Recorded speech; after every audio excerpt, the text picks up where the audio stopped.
क्या हुआ ठेकेदार, जमीन से क्या निकला है? अब कुछ नहीं निकला, ऐसे ही पत्थर थे पत्थर।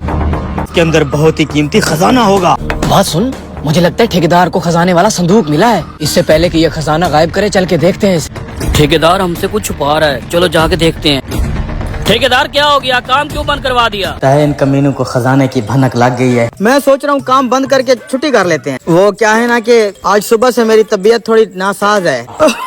बस तुम छुट्टी कर लो, इजी हो जाओ, रेस्ट करो, घूमो फिरो, किसी पार्क में जाओ। नहीं ठेकेदार साहब, हम फर्शनास मजदूर हैं। आपकी तबीयत खराब है, आप आराम से बैठे, हम आपको सारा काम फाइनल करके देंगे। छुट्टी कर लें? सुबह तो आप कह रहे थे कोई छुट्टी नहीं है, मालिक को काम फाइनल करके देना है। मालिक को मैं समझा दूंगा, आखिर हम मजदूरों की भी कोई जिंदगी है। अगर हम अभी छुट्टी करके चले गए तो आज की हमें दिहाड़ नहीं मिलनी। तुम्हें तुम्हारी पूरी दिहाड़ दूंगा आज की। हमें हमारी दिहाड़ दे दें, हम चले जाते हैं। ये तुम्हारी, ये पकड़ो तुम्हारी, तुम्हारी।